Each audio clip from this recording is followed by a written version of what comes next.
You're listening to the Utah Checkdown podcast. And now your host, Josh Furlong.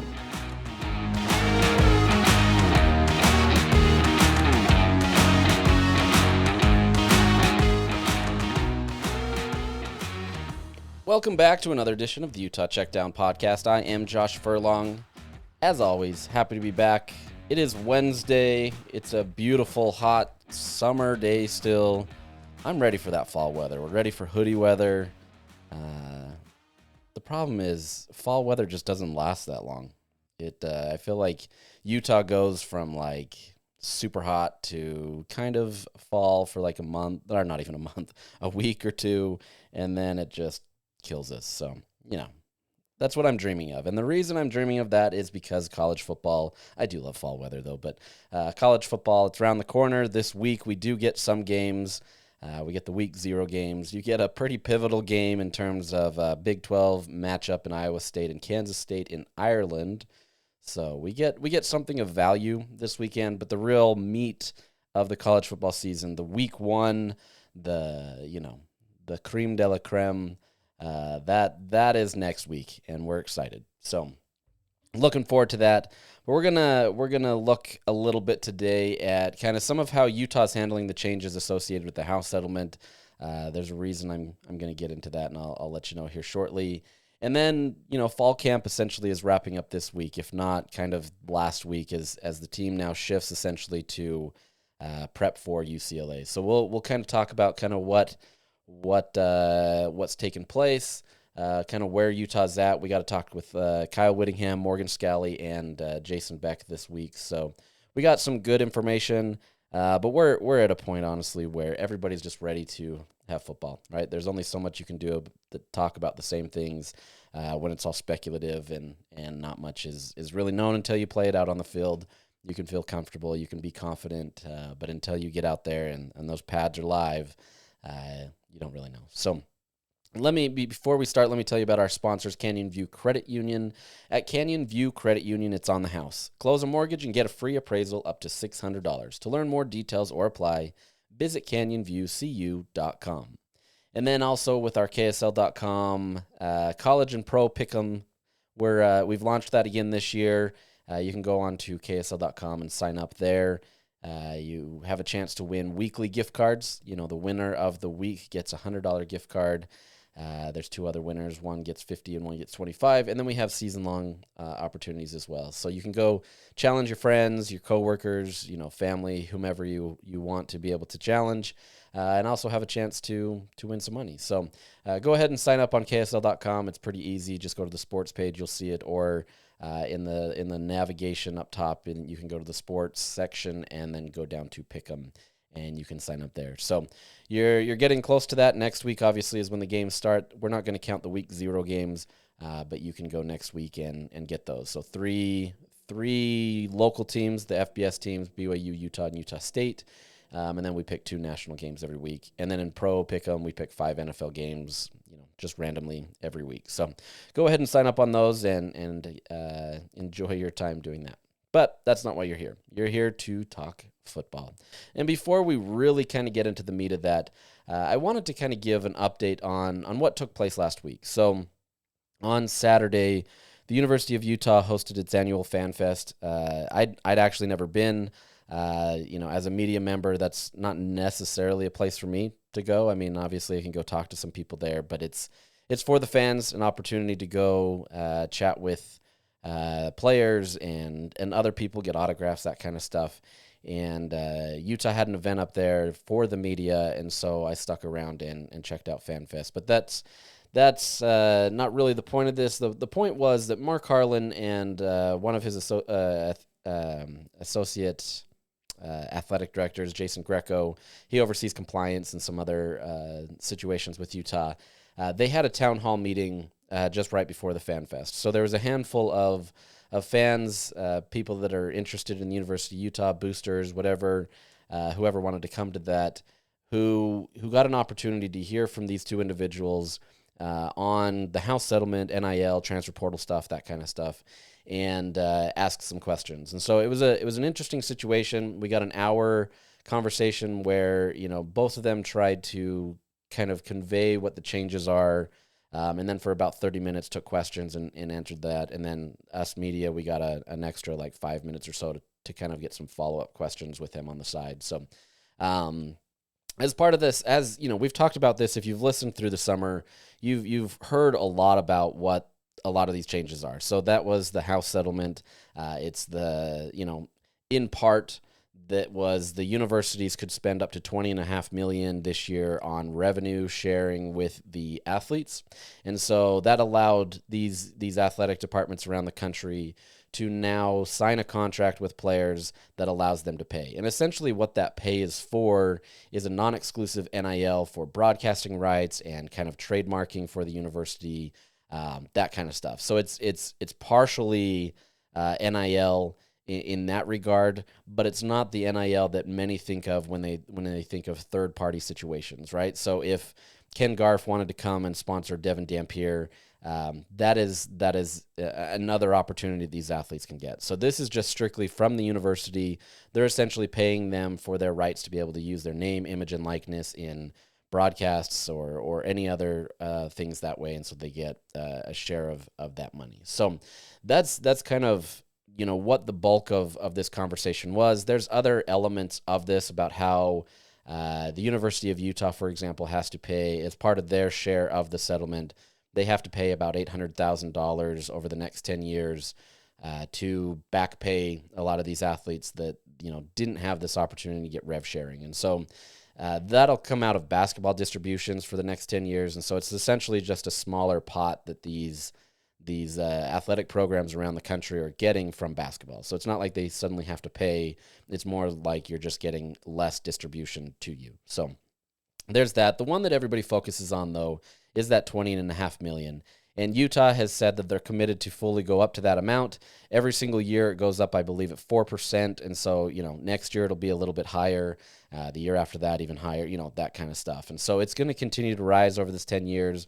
We'll see what happens beyond that, but at least right now for 10 years as part of the settlement, that's where it goes. And so Utah has said they're committed fully to that 20 and a half. I'm adding an extra syllable or something in there. That allows them to be able to pay all of their student athletes some sort of revenue sharing contract. Now, it was interesting because Harlan said that there are some programs in the Big 12 that aren't going to fully get there. He didn't provide specifics, and quite honestly, I haven't done enough research to see if other programs have shared that. I would have to imagine that some programs aren't going to make that public. In this world of recruiting and trying to get an edge, you don't want to say that you're not going to give the full, maximum cap, so to speak, that other programs are going to do. So really curious to kind of see what that is, but Utah's all in that regard. So that essentially acts as a cap for athletics, right? So each program has a certain amount that they can allocate to players, and that's where it is. If they go over that, there's obviously penalties for that this is all tracked in a system that the university, they have to put it all in there and have kind of this quote-unquote cap management system that is used by, I believe they said it was MLS, MLB, and maybe some others, but this is a system that is used to track that. Now, the other NIL aspects, and I'll get into that here shortly, that is tracked in a different system, but this is where it is. So how is Utah going to distribute this? There's been a lot of conversations about this. If you look at the settlement, the historical look that they went off of kind of what is the money-making sports and who brings the most value in terms of monetary value to the NCAA or to the programs, the look was, and how they divvied this up in terms of that is 75% of that is football. Makes sense. That's where a majority of the money comes from. Football, quite honestly, funds every athletic department in the country. There's very few that wouldn't be the case, but football is king, right? That's where a lot of the money is, and when we talk money, that's mostly from TV contracts. That's obviously people in the seats, that kind of stuff. Then it's 15% goes to men's basketball. That's the other money-making sport, by and large, for most universities. So those two right there, equal 90% of the budget. Most of the time, and so you're gonna see those as your two more profitable arms of an athletic department.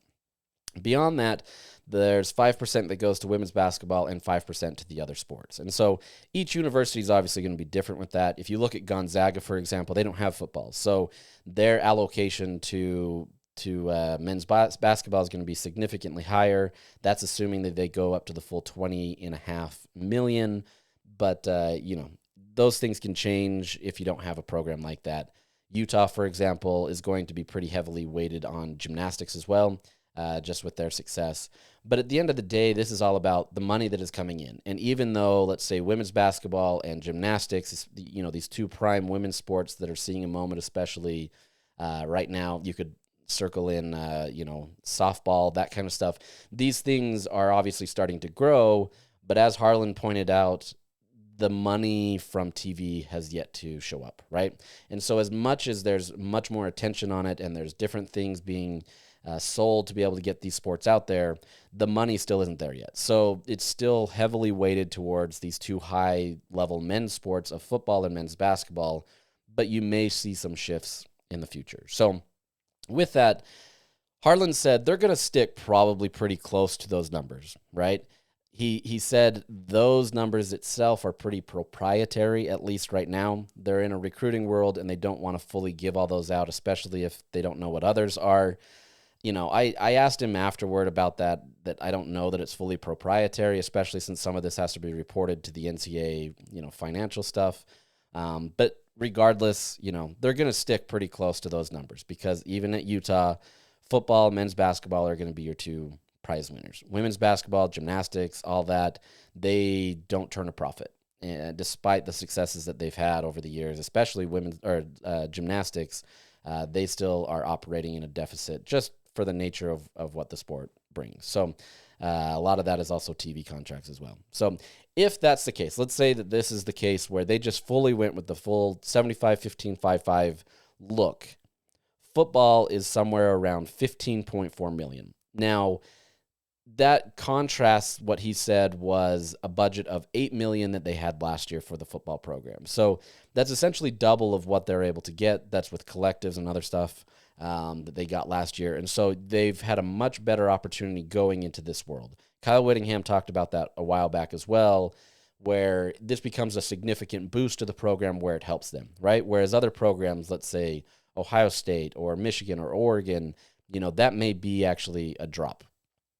You may not be able to have as much. Now, that's just from the athletic department. There's other third-party NIL and all that, but this is just from the athletic department. So as it stands, assuming that Utah sticks with those numbers, it's $15.4 million for the football program. There's 105 roster spots on there, so that's an average of $147,000 per athlete. Now, that's weighted per athlete, right? So a guy that is, a third-team guy, fourth-team guy on the roster, there's no way he's going to be making that. The guy that is the quarterback, Devin Dampier, there's no way he's making that. And I say that on different ends, right?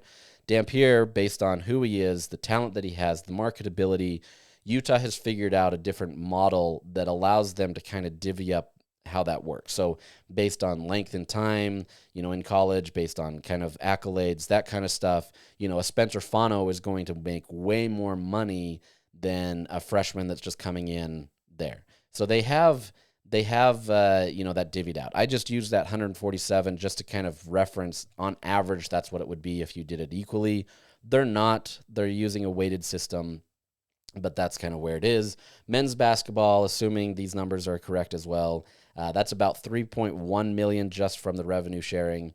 With 15 roster spots available, assuming all of them are taken, that's about $207,000 per athlete. Once again, you're not going to have everybody equal there. Women's basketball, they would get $1 million, same thing, 15 roster spots. That's about $67,000 per athlete. And then the other sports, this is the crazy thing because there's $1 million left for something like 350 rosters spots. So that's all their sports. That's swimming and diving. That's softball. That's gymnastics. That's lacrosse. Whatever it may be, that's where it is. And so you're going to say on average about 2,900 for each athlete. So clearly there's not a lot for those athletes. Unfortunately, the way that they look at it is simply through TV rights. So there is that, we're going to look at that. The goal there, I don't want to belabor this too long. You're not here to listen about this, but it is interesting. the goal of the university, even though they now have to spend $20 million more, is to break even. Now, that's pretty impressive if they are able to do that. And I say that because last year they had a $17 million deficit. That was largely because of the Comcast repayments and their transition to the Big 12. So taking last year out, that's not really the factor. But in fiscal year 2023, they only made $1.8 million as a department in revenue, and in 2022 they made $3.8 million in revenue. So there's really not a lot of dollars there to be able to work with. So if they're trying to break even, clearly there needs to be an uptick in money being brought in, whether that be donations, whether that the university allocates different things, or they find different revenue sources, whether that be private equity, dipping into the rainy day fund, which Harlan alluded to, that's kind of where they're at, raising ticket prices. Although he said that there is a point that they understand where if they raise it to that, you're going to start seeing people drop off. So I think they're cognizant of it. The question is, where is this money going to come from? And that's going to be the most fascinating aspect of this, especially when we start seeing these reports that they have to produce to the NCAA on how much money they bring in or what their revenue is. So really fascinated by that. I'm going to go quick on these other two things. As part of that, he talked about the transfer portal. Just with the nature of this, people are really frustrated with the transfer portal. And if you want more explanations of this, I wrote a story about this yesterday, and so you can go check it out on KSL.com. Essentially, Harlan said that there's one way that they feel like they can help eliminate some of the mass transfer portal movement, and then that is through signing multi-year contracts. Most are signing just a one-year contract. They're paid out month to month, that kind of stuff. The athletes sign it. That's part of that rev share. He said that there's a handful of people at Utah that have signed multi-year contracts for whatever reason. They want to be locked in a little bit longer.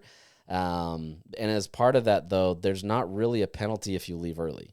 As the contract specifies, and I got this through a records request recently, essentially is if a player enters into the transfer portal or declares that intent, the payments, so future payments left on the contract, would essentially cease to exist. So this athlete is essentially saying, I'm going to enter the transfer portal. I'm withdrawing. I'm not going to get the rest of my money, assuming that there's more time on the contract. But there's an assumption that they're going to get a contract with their future school and make money. So, there's not really a penalty, so to speak, like you would have in a contract with a coach, where if they leave early, they have to pay back a certain amount or something. At least in the generic contract that was sent to me, that's how it's written. And so it's fascinating that that's kind of where it's at, that this could be a deterrent. But at the same time, it's more just based on future earnings as opposed to, what penalty you're paying back. So there could be some different language individually for athletes, but because it deals with individual athletes and contracts, they have been more hesitant to release that information to the media. So this is what I get.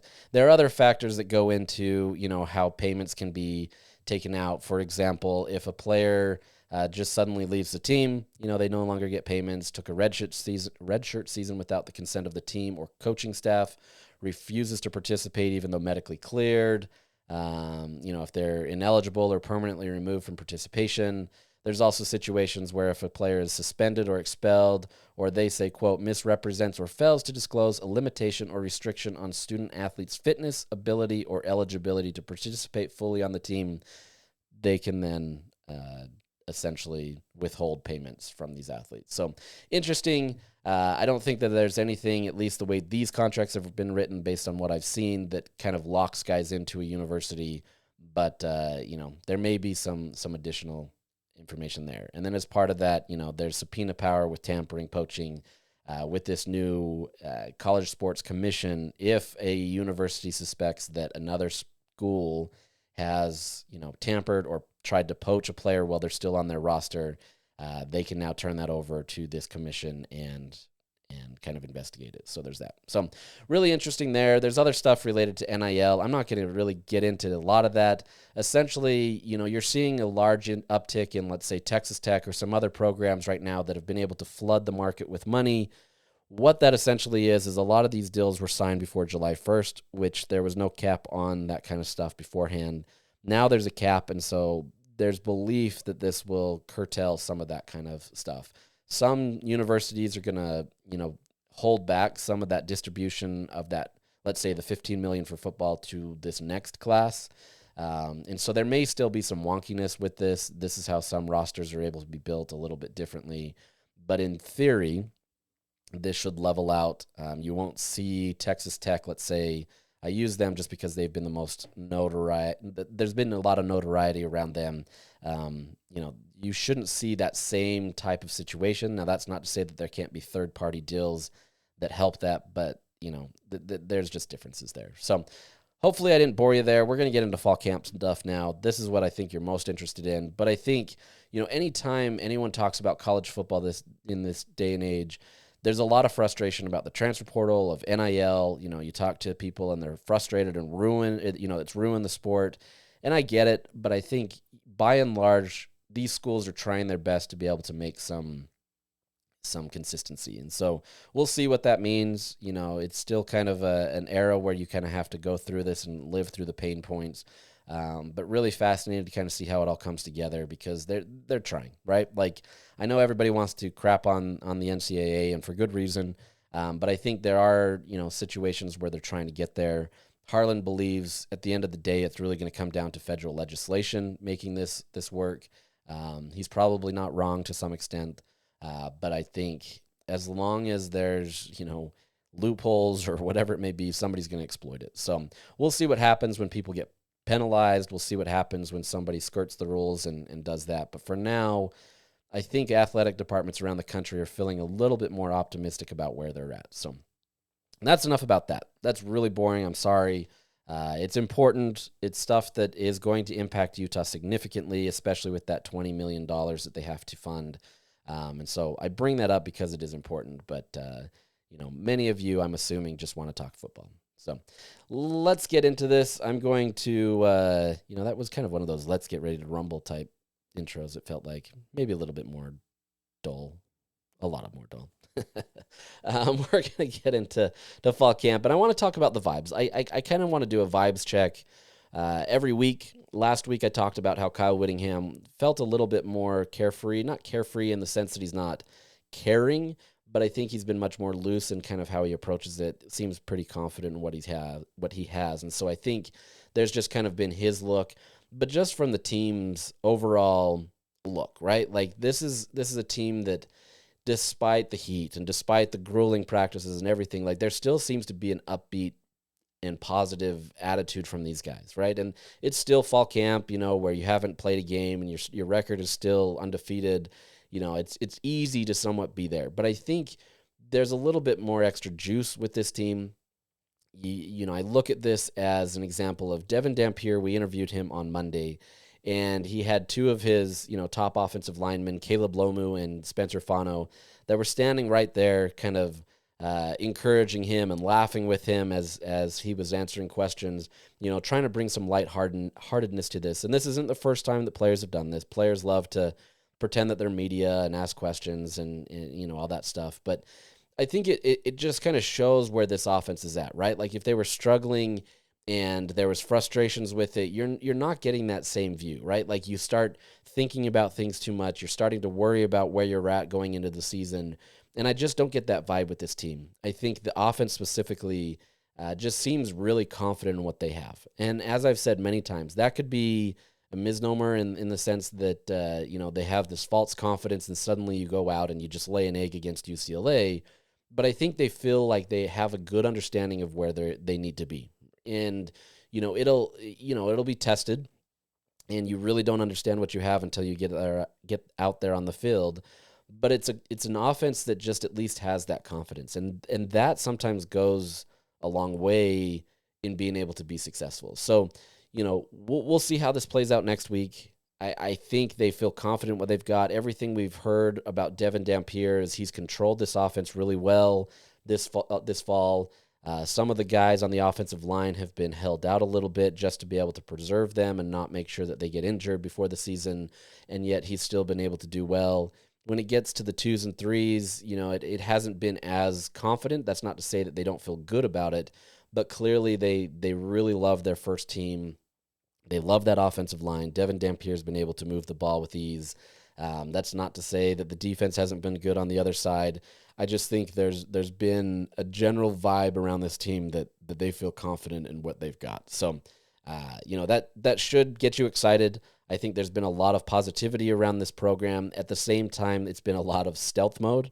I think they're really loving the idea of operating in kind of the underground, nobody wants to talk about us type mentality. They want to be the underdog.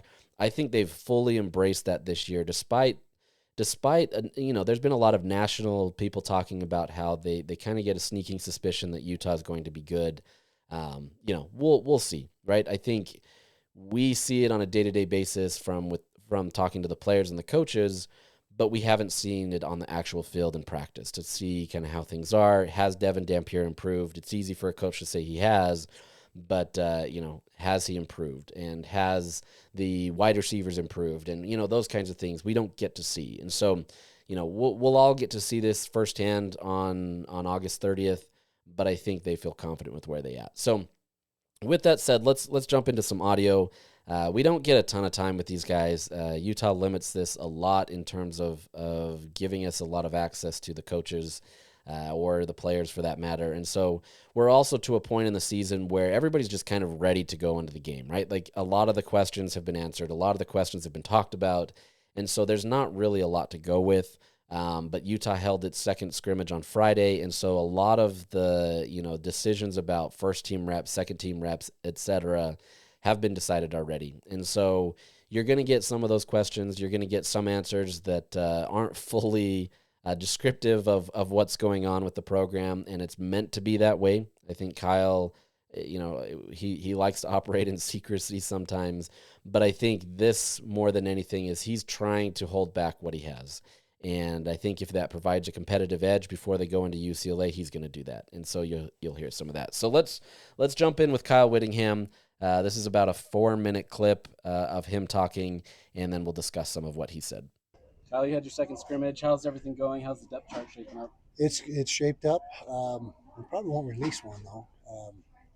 With the new what do you call it, a health rule, or the rule that the Big 12 put out. That's really all we'll release each week is who's available, who's not. But I can tell you that Isaac Wilson is number 2 right now, and Bird Ficklin will have a role as a number 3 guy, a portion of the offense that he'll have available to him. But I think we're pretty well set at each position, and we know who the travelers are, who the scout team guys are. And 12 days out, and it's time to really focus and hone in on UCLA. Your thoughts on the Big 12, I guess, mandating injury reports? I know you like keeping injuries close to your vest for the past few years. What are your thoughts on it? Yeah, we'll adhere to it. It's not a problem at all. Kind of wish the Power 4 was all on the same page, and each conference didn't have their own spin on it. I don't know why we can't get together and have one uniform injury report, or whatever you want to call it. But sure, we'll adhere to the rule. The way I understand it, it doesn't count. The rule's not in place for non-conference games, so it's only when you're facing a conference opponent. And so we'll fill the paper out or whatever the procedure is and go from there. Kyle, we haven't heard anything about the specialists this fall. How have they been performing so far? They had a good day today. It's been a little bit erratic, some positive days, some not so good days. But Dylan Curtis, our place kicker, was 100% today, and he's got a strong leg. He is without question got the strongest leg that we've ever had here. Now Matt Gay might take exception to that, and Andy Phillips, but this guy hit a 65-yarder in practice with no problem, and so he's a freshman. He's never kicked under the bright light, so my guess is he'll handle it pretty well, but he has not kicked in a college football game, so we don't want to get ahead of ourselves. But as far as leg strength, it is there. Orion, our punter, has had a little bit of a sore leg during the course of camp, so he was shut down for a little bit of time, and now he's back, and looks like he's going to be able to do a good job for us. Kyle, how does Teo Johnson look? How's he look? Yeah. Looks great. He's the captain of the secondary back there, him and Smith Snowden. He's everything you want in free safety. He's a good tackler. He's got range. He's got instincts. He takes good angles on the ball. He's got good ball skills. He was a receiver when he came here, so he's certainly very capable as a ball catcher. So and he's got size. He's 6'2" and about 200 pounds. So he's He's the whole package. Have you just seen that gradual growth with him every year? Ever since he got here, he's taken a step forward each year. And I can't remember when we moved him. I think it was after his freshman year we moved him to safety. But when we recruited him, we had that in mind that he may end up on that side of the ball. But I think he's really in the right spot and doing a good job. Where do you feel like Isaac has improved this offseason? Decision making, his clocking head, getting the ball out quicker, not holding on to it as long, accuracy, virtually across the board, and really all those game reps he had last year, are paying dividends now. And that there's really no substitute for game reps, and that's the big thing he had going for him in that battle against Burt Ficklin, is he's had reps at this level and Burt had not. How's the wide receiver battle shaking out? Good. We know who the guys are, and we feel like we've got 5 or 6 guys that are going to really be in the mix and add to what we're doing. Thanks, Coach. Thank you.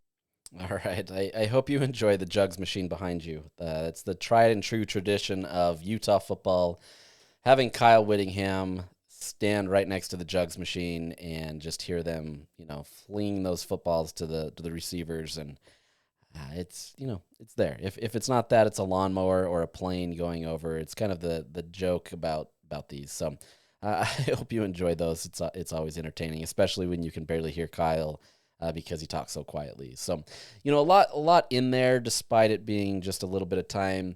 The first one is just kind of the funny one, right? Like I have to kind of laugh that Kyle Whittingham has, he says that they may or may not release a depth chart this season. And, I think it was funny because when the injury report announcement came out, we did it live on the podcast last week. If you listen to that, it broke when that happened.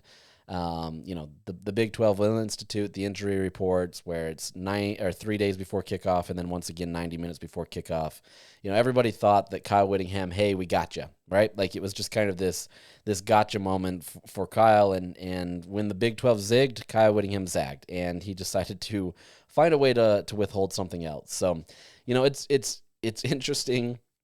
It's kind of hilarious how he just likes to operate, right? And at the end of the day, like his job is to win football, and if he feels like that's a competitive advantage, he's going to do it, right? And it's frustrating to a lot of people. I get that. It triggers a lot of people online. It's kind of entertaining actually to see how much it triggers people. But it's an interesting situation because he just wants to withhold any information that's possible. And let's be real, like this too deep, it's pretty well set. There's a few situations where we don't know something, at least with exactness. And I would say specifically wide receivers, that area. But I think, he's just doing whatever he can to kind of give himself an edge, whatever little edge that may be. At the end of the day, he's always said that the depth chart doesn't really matter. He feels like it's just for fans. And I know some people say, well, the fans are what matter the most. At the end of the day, though, he's cares about winning. And, you have to pay attention to the fans and get their support. But I don't think, withholding depth chart information is going to turn away fans from a program, especially if, they're winning games. So, really, really just funny. It's frustrating, but it's funny. And, we'll do our best to kind of give a look at that and kind of what's going on there. But then it's funny that he then goes into Isaac Wilson as QB2. And I don't know, sometimes why he decides some things. Quarterback, he's been a little bit more forthcoming with over the years, and then sometimes not. But this year he feels the need to be able to specify Isaac Wilson as QB2. There has been conversations about that, and that's obviously the most public-facing situation. In theory, you could say you're withholding that to give people a guessing game of who's going to back up Devin Dampier. But at the same time, you have a ton of tape on Isaac Wilson. Schools are doing their research on this, right? Like if Devin goes down, they know what Isaac's got. So, there's not really much surprise there. But as you heard, Wilson won out largely based on his D1 experience, right? Like I understand some of that experience is really frustrating to this fan base. There was a lot of frustrations heaped on his shoulders on a season that really wasn't fully on him. I would say it was a collective effort, though he's going to take the brunt of it, and obviously has a lot of mistakes on his end that he needed to learn from. But it wasn't all on him. But at the end of the day, the coaching staff feels confident in him in terms of being able to have him be the guy. He's competed well with Bird Ficklin, and we've heard that it was as a pretty locked battle between these two. You could say, well, he's not able to separate, or you could say that Bird Ficklin is a really talented quarterback and is already at that level. You can go, one of which ways. You could convince me of many of these things. At the end of the day, these are two quarterbacks that, are talented in their eyes, and you're going to see, yeah, I would say you're going to see a situation where maybe they come in there, but I think it's more of a situation of they're just trying to go with experience. As they learned last year with Isaac, it's really tough as a true freshman to get thrown in there. And I will say, to his detriment, he was never really the gamed quarterback, right? Like, you look at BYU, for example, who they just named a true freshman quarterback as their guy. The entire offense is built around him, right? They had an offseason where, after the whole Retzlaff thing happened, they kind of knew that Bear Bachmeier was going to be the guy, and so they developed and built an offense that was going to suit him, right? Isaac came in and he was in an offense that suited Cam Rising, and so, it wasn't exactly a one-to-one, relationship there in terms of being able to give him what he needed, and so it's, I'm curious that if we see him at any point this year, what we're going to get out of him. Has things changed? You did hear Kyle talk about, by and large, he's improved in all these areas, the clock in the head, his accuracy, that kind of stuff. But, we'll see it in the game. And I think he's still going to be operating in a system that is not tailored for him, right? Like, it's tailored specifically for Devin Dampier. And that also, we're going to get to some Jason Beck comments here in a second, but he talks about how Bird Ficklin is actually tailored more to the Devin Dampier model because of that's his play style. So, I'm really fascinated to see how this goes. If Isaac is listed as QB2, but at the same time Bird still has opportunities, and if Devin went down for any reason, how serious of a conversation would that be to be able to put Isaac in over Bird? Bird just doesn't have the reps, and once again, that's a challenge. So we'll see. We'll see what happens there. Beyond that, looking at the wide receivers, as he said, he's identified the travel squad. That's about 7 or 8 players. They fully know who they have that they want to work with. They're obviously withholding that information for whatever reason. Maybe some players are coming in. Maybe other players have stepped up. They're trying to be able to get that advantage for UCLA and not give that up. To me, your 3 starters, looking at the 2 outside guys in your slot, would be Tobias Merriweather, Larry Simmons, and then Creed Whitmore in the slot. Beyond that, I believe it's Dadrian Zipperer, Justin Stevenson, Ryan Davis, Luca Caldarella, and you could convince me that Mono Carvalho is maybe in that mix as well. You didn't hear me say Nate Johnson, and I'd say that because I think he's going to be used more as a gadget player, that Swiss Army knife that Kyle's talked about. And so I don't know if he lists that in that 7 or 8 type situation. That's not to say he's not going to get his playing time, but I'm curious to see how kind of he factors in there, if he's counted in that or not. We won't fully get to understand that based on a depth chart unless they do a 180 and release that next week. But you're going to see Nate Johnson, right? And I don't think you're going to define him as one player or another. He's just simply an athlete. And so he's going to be in the mix. You also have Hunter Andrews, who's a tight end that's kind of in that mix as well. You're going to see a lot of these players there, but I think that's the bulk of the players that you're going to see in the wide receiver room. There may be some others. Utah has obviously been toying with Lander Barton and Smith Snowden, and I'm sure they're toying with some other players as well, just because you're trying to find the athletes. And so don't be surprised if some other guys are there, but I would say that this is by and large kind of what you're going to look at. To me, like I said, Tobias Merriweather, Larry Simmons, and Creed Whitmore are kind of the ones that it's their job to lose, so to speak. So with that said, Jason Beck will say that Ryan Davis has had, a jump start with that. So I'm curious where he factors in, if he replaces Creed Whitmore in that slot area or what. And then, we're actually going to go to Jason Beck's audio because I want to get some of that. He talks about this, and I feel like I keep referencing it while not really giving you what it is. So let's go to the Jason Beck conversation. And once again, there's not like a ton of answers, I would say.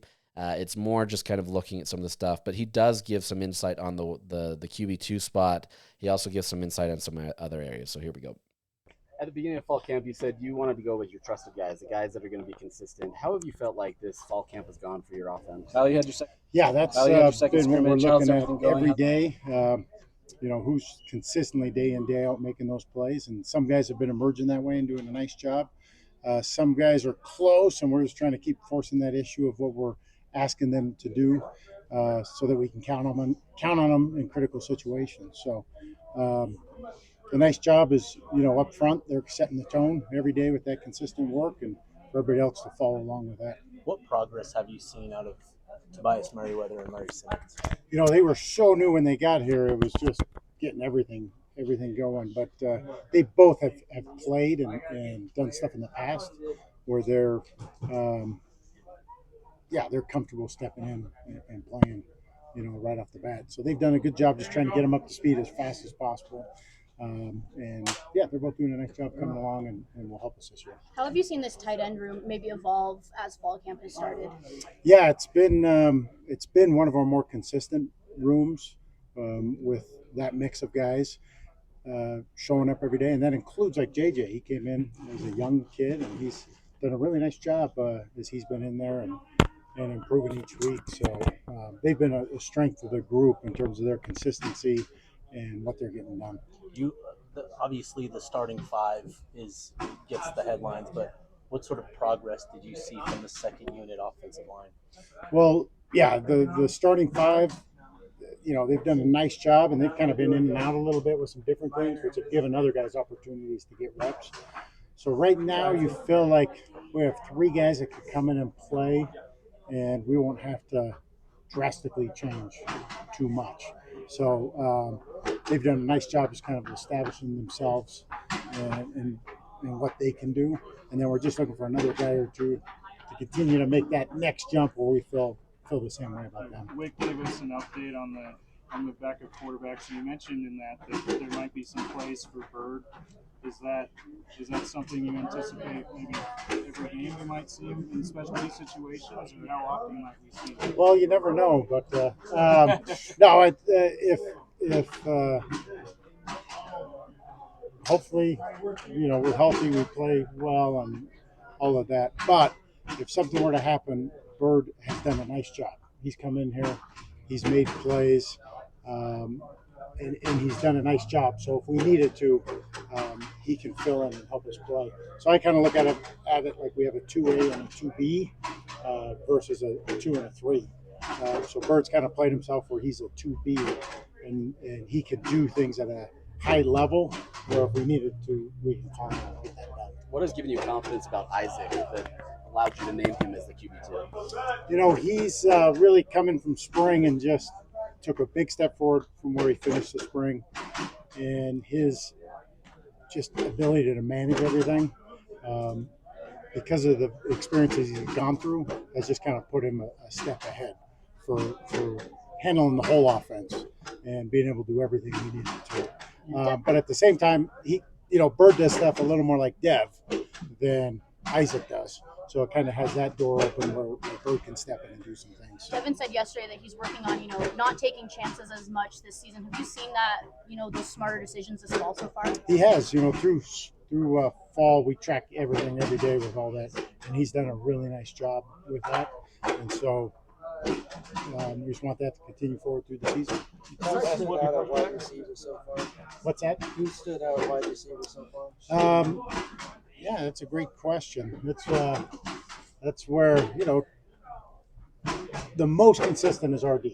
He kind of maybe had a leg up coming from New Mexico with being consistent and having chemistry with them. But then all the other guys have just been, the new guys, Larry and Tobias, Zip's been in that deal, Justin's been in there. So a lot of those guys have just been improving, getting better. And we're just focusing in as we're starting to set that game plan on what can they do to help us win. You talked a lot about mending your offense towards the strength of your team 4 weeks through fall camp. I guess what do you feel like your best strengths on the offense are? Well, it is, mending the offense to that and specifically within each guy. So even in the pass game, what can you guys do, putting them in those positions to be successful? But we're looking to be a real efficient offense. We'll lean on the guys up front and kind of count on them to lead the way. And then as those skill guys perform in games, then we'll see what direction it takes. And I've been a part of this where you think you have a great idea and you hit week one, and then you really find out where exactly that is. But the playmaking is there. Thanks, Jason. All right, so a lot of good information while still holding back some. The wide receivers, they're treating really quiet, and they say they've made major strides. They've also not really wanted to identify these players, so it's really interesting to see where they're going to go with this. Do they have some sort of secret that they feel like is going to be there? Do they not feel confident in them? To me, that's the biggest question that I still have. It was the biggest question that I had coming into the fall camp anyway. But at the same time, I think, we heard some positivity. We heard some good things about it. And then now that we're getting into the game mode, there's been a lot more secrecy there. You could kind of hear Jason being a little bit more guarded on what he wanted to say, especially as he was talking about kind of who stood out. Ryan Davis, obviously, he identified, but that's a guy that he was with him in New Mexico. It's obvious that he's going to have a leg up on an offensive system that he's already run, right?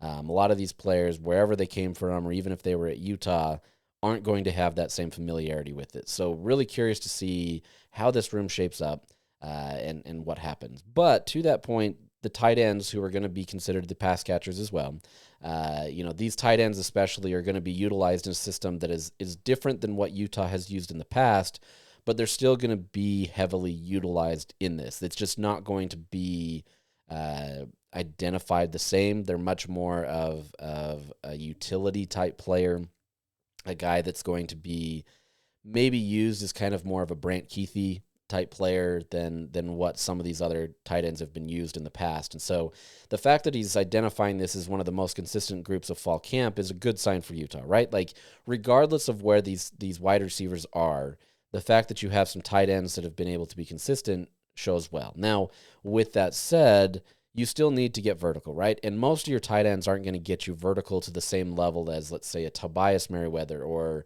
Larry Simmons or Dadrian Zipper. Those guys are going to be much more of a vertical threat, but you still need that mismatch. And if you've got consistency with those tight ends, you're going to be okay, right? There's a reason why Utah had success with its tight ends is because they found ways to be able to get them involved in the game.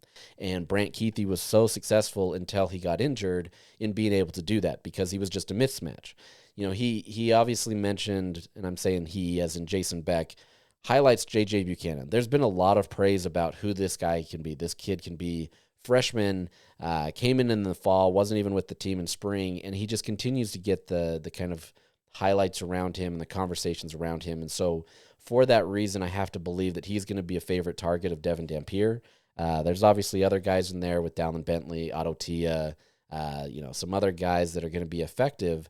But the fact that you have a freshman coming in there and is able to kind of get that notoriety early is a good sign for Utah, right? Like, if he can be a top target and be effective with it and be a mismatch and everything, having a true freshman do that bodes really well for Utah, assuming that you can hold on to him, in the transfer portal era and stuff like that. So I don't think there should be a worry about where Utah's wide receiver room should be or who the pass catchers are going to be. Utah's going to also do a lot more in the screen game. You're going to try to manufacture some plays that are going to relax the defense a little bit. And so there may not be a ton of chunk yardage. I still think they have to get that to some extent, but it may not be, taking a ton of shots downfield. But you have a situation where, you're going to find ways to manufacture things from the offense, whether that's in sweeps, whether that's in, bubble screens, tunnel screens, whatever it may be. They feel confident in what they have. And so whatever reason they're holding back some of this wide receiver information, I don't think it's a bad sign per se, but at the same time, until it's proven, I think we're going to have those questions. Now, kind of going back to the QB situation there for a bit, with what Beck said, he said they're not really viewing this, or at least he's not viewing this as a QB2, QB3 situation. He's viewing it as QB2A and QB2B. Now, that to me is the most fascinating thing of that entire conversation. As he mentioned, Bird Ficklin is more similar to Devin Dampier. So, if you need to just get some spot treatment, let's say his helmet comes off and Devin Dampier has to come out for a series or whatever that may be, they're going to throw Isaac in there. That's what my assumption is. He's got the consistency of having, I wouldn't say consistency, but he's got the play, the experience to be able to say he's been in a Division I game. Now, whether that means anything, it could be overinflated or whatever it may be. But I think if you're going to see a short situation, Isaac is your guy. But to me, if they're going to go where Devin Dampier, for whatever reason, is out for half a game, or maybe do they consider Bird Ficklin? Do they consider him because they can run the offense in a much more similar way with him? And so to me, that's going to be the interesting thing. I would assume that, assuming Devin Dampier stays healthy, I would assume that the Cal Poly game, this is where you're going to see it the most, right? And I don't think they're going to stray too far away from that. I would assume Isaac would be the first guy to come out. But, I'm curious to see how this gets managed, especially if Bird is so much more similar to what Isaac is not. That was a really way of saying that. More similar to Devin Dampier as opposed to Isaac. That's not to say Isaac can't run this offense. They just don't have the same playmaking abilities that the other two have. So really fascinated to see how that goes. And then lastly, on the offensive side, specialists, that is kind of an offensive side situation, especially in place kicking. It's just, obviously that praise of Dylan Curtis, even though Kyle had said it was erratic over fall camp or over the camp period. And erratic just meaning, it's not going to be fully consistent, right? And Kyle loves consistency. More than anything, he wants to be able to rely on consistency. And so, Dylan Curtis, I've heard a lot of good things about him. Obviously, he's got a strong leg, as was mentioned. He hit that 65-yarder in practice. He was 100% the day that we talked to Kyle Whittingham. But there's just going to be situations that he's not going to be fully ready for. The blood is pumping, and suddenly, you need to get in there and kick a field goal in this do or die moment. What is that going to do? So I think there's a lot of optimism about who Dylan Curtis can be, and more just so the range that he can have. If Utah tries to kick a 60-yard field goal, I mean, that's pretty impressive. But I think, the other things beyond that is his ability to be able to get touchbacks is going to be a game changer for Utah. We haven't really seen that in the last few years of being able to have that consistent, touchback situation. Kyle has talked about that. That's what they want. They don't want any chance for these guys to run it out. Utah's had their struggles on special teams at times, being able to stop that. And so if they can just start at, the standard 25-yard line, they're going to be okay with that. And that's what they want. And so I think that in and of itself is a game changer. Obviously, you hope that Devin Dampier is leading the offense down the field and that they're able to score touchdowns more than trying for field goals. But I think Utah feels confident that they have a guy that can give them a little bit more range, that they feel like it doesn't have to be on Dampier's shoulders. It can be on Curtis's shoulders, assuming that he can live up to those moments. So, I think they feel optimistic about where they're at there. I think over the last few years, that hasn't been a help.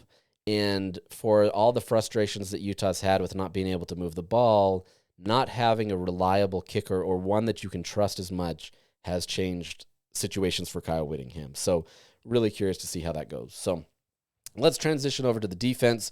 Once again, I'm going to play Morgan Scalley's audio. It's another 5-minute thing, and he gets a little bit more descriptive on situations. He also praises a ton his coaching staff, right? He does a really good job of being able to praise them and kind of helping seeing them develop these players. And, one of the weaknesses or perceived weaknesses coming into camp, it seems like it's turning into a strength, which bodes absolutely well for Utah. So let's go into the Scally audio. Morgan, how was camp? Solid camp. Oh, you had your second scrimmage. How's everything? Hitting some other jerseys.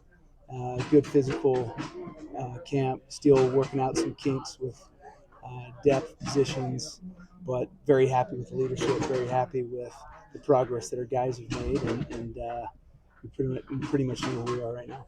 What's that defensive tackle room look like for you right now? Man, we've made a ton of progress. The freshmen came in and really have proven that they can play year one. So, Carson Kafusi and I would say Pupu Sepulona, listen, Semi and Sione. My guess is all of them see time at some point this season, but I would say that Carson and Pupu have kind of separated themselves from the pack, from the freshman pack. Add to that Leaky, and you got Dallas, and you got who am I missing? Yeah. Jonah. So that's a solid group right now. Very happy. Luther Ellis has done a heck of a job with that crew. We should be solid. Kyle said a few weeks ago that Blake Cotton had finally separated himself on that outside corner spot. What have you seen from him, from the time fall started until now that led to that separation? I would just say mastery of the scheme and physicality. He's got the speed to play corner, but to be able to add the physical element, the ability to blitz and leverage the football is a big factor in it. So that's another position group that you're going to probably see quite a bit of rotation there because we feel comfortable with the progress that's been made there. Sharif Shah is a heck of a coach and has gotten those guys to progress quite a bit. Add to that, the progress of Jackson Benny, the ability that Rabbit Evans has to play the nickel. We have some versatility in the safety room. So very excited about the secondary. What have you seen from Levani Damuni this fall camp as he comes back from his injury? He's just trying to get more confident in that Achilles, just more confident. And we've done a pretty good job of kind of limiting the reps. He knows the scheme, and it's just about getting to the party healthy. And so the physicality is never an issue with him. He's not a guy that has to be in there and learn how to hit. He knows how to do that. So, but he's feeling much better and he's getting increased reps. What does his follow-up? What does his presence mean to the younger guys and everybody else in that room? Well, you need leadership. You need those guys that are compelling, that will meet extra with the young guys and be able to teach in a way that his coaches are sitting there saying, yeah, we don't worry about him screwing the deal up, teaching something we're not teaching. So leadership, you can never outperform the leadership that's provided, particularly from the players. How does having Smith and Lander taking some offensive snaps affect the?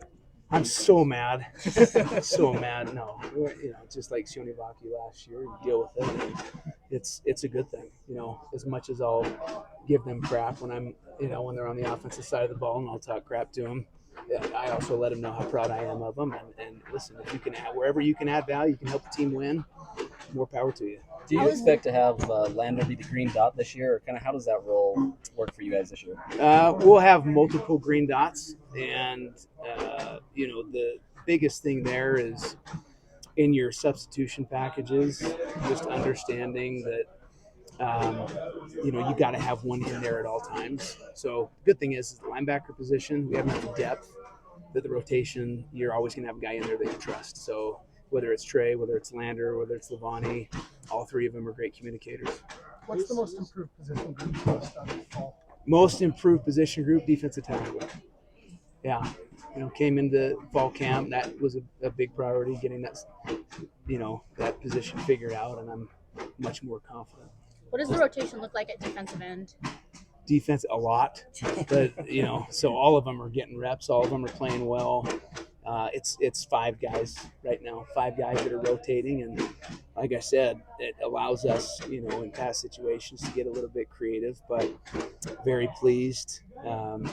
I do nothing, I got great position coaches. I'm just like, you guys are awesome. Lewis Powell's fantastic with those guys and he's recruited the majority of them. So I just get to call blitzes and have fun. I can't see. What was one of your biggest takeaways from last season that you wanted to address going into this season that maybe you guys adjusted and fixed in fall camp? Run defense, tackling, and taking the football away. Those are all three that I feel we've done a good job of focusing on and having as a priority, whether you're practicing every day. We've had live sessions almost every time we've been in full pads, and you can't be scared of it. That's football, and we're at a position now. We always said we'll just keep tackling until we feel comfortable with the group, and we're at a point now where we feel comfortable. And then specifically, what does Teo Johnson add on your defensive side? He can play corner, he can play nickel, he can play the free, and now he can play the strong safety. He's much more physical in the box. So versatility would be the biggest thing that he brings to the table. Thanks, All right, Morgan. All right, that was Morgan Scally, and a lot of good information from him and what this defense looks like, right? And I think the highlight there is that defensive tackle room. This came in as kind of the question of the defensive side of the ball. Obviously, you have Dallas Vakalahi and Alikim Famahi, Jonah Leea, who have had game reps, right? Like they understand it. Dallas Vakalahi, kind of the star of that room, and they feel confident in what they've got there. But it's really kind of the depth that this was the question for, right? Like, how are they going to be able to be effective? And a lot of those freshmen that are in there, there's 5 freshmen, they've really become kind of some consistent guys that they feel really strong about. Like, there's not going to be perfect play there, right? Like, there's going to be some things where they just have to learn as well, but they've felt very confident about what they have with those freshmen, specifically, as you heard, about Carson Kafusi and Pupu Sepulona. Now, Carson Kafusi, this is a guy that, I was talking with a media member a couple weeks ago when he was being interviewed, and this guy just looks the part. I mean, for a freshman, he looks like a force, right? Like, he just is going to go kill somebody. And so, the fact that he has the size and he's mobile and he's able to do what he needs to is going to be a big boost for this team. And I think there's going to be a situation where he may even become a starter. I think that's how good he's been. He's just a finished product. Kyle Whittingham has declared these freshmen superstars, especially of the future. And so I think there's a lot of optimism about that.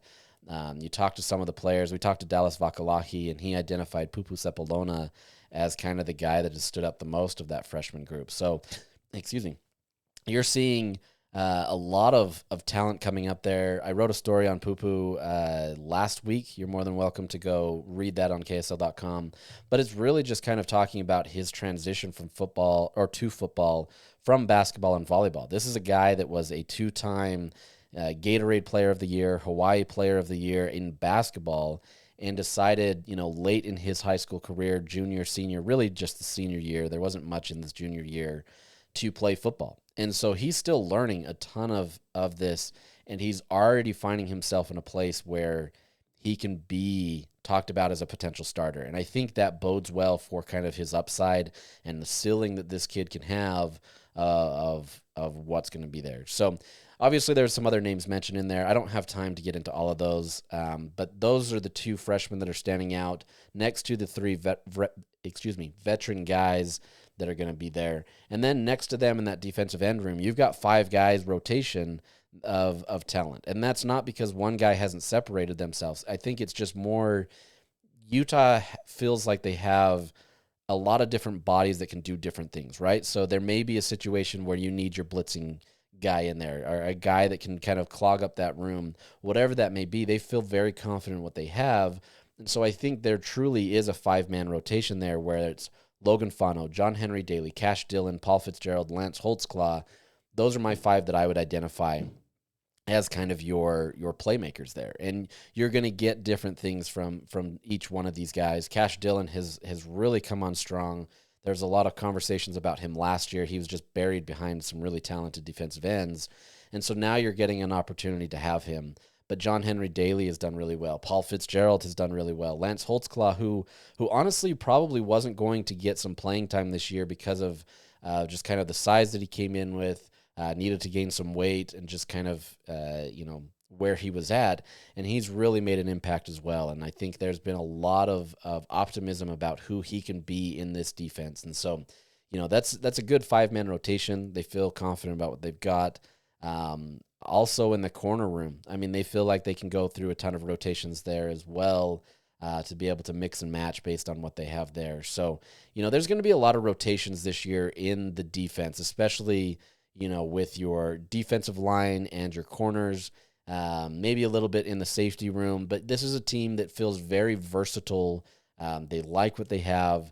They feel like they've got good depth. They feel like they've got good frontline guys. And so, we'll see how it comes together, but it's a situation where they feel like they can kind of give different looks based on the different players that they can put out there, which is not fully something that this defense has had over the years. They've done well to develop depth, but it hasn't always been consistent, I will say. It's, you get good guys on your front line, and then when you need to get into the depth or your 2 deep guys, 3 deep guys, it loses. And that's natural, right? But I think they feel really confident in what they've got in all of these positions. And then lastly, just that green dot, that's the helmet communications, for those that don't know what that means.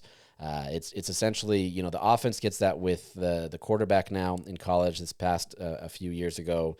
The defense also gets one, and they're going to rotate that, right? He mentioned Lander Barton, Trey Reynolds, and Levani Demooney. These are the guys that have to be the communicators on the defensive side. And so these are the guys that have to be incredibly trusted to be able to make sure that they understand what's going on, understand, how to get guys the play fast, understand what's going on there. And so, I'm curious to see how they deal with these rotations. As he said, it's going to be a situation where you have to understand kind of who's in and who's out. You can't screw that up. And so, we'll see what happens there. But that linebacker room is pretty solid. They feel very confident in what they have there. This is a veteran group who should be pretty solid. Jonathan Hall is in that mix as a starter. You've got talented guys that are going to be in there. So this is essentially the end of fall camp. Next week we're going to go into in-season mode, right? We're going to go in there and we're going to talk about UCLA. We're going to get the press conference, on Monday with Kyle Whittingham and kind of kick things off. So as that stands, we're going to essentially be moving to 2 times a week. It may not be next week, but it may be the week after. I'm actually staying in San Diego after that UCLA game with family. They wanted to do a short little trip while we were out there. And so my podcast may or may not come like it normally would that week, but that's just because of that. But we'll get into all these things. We're going to recap games. We're going to preview games. We're going to do all that. Hope to have different guests on from time to time. We'll see how that works out this year. But I appreciate you listening. It's always fun to be able to talk about this stuff, but we're now to the point where we get to actually talk football. And not just in a speculative manner, but actually get to recap and rehash or preview certain things. So looking forward to it. You've waited this long. We're finally back to college football. I hope you have a great week/weekend with some college football out there, and let's go have a great season. With that, signing off. Have a great day.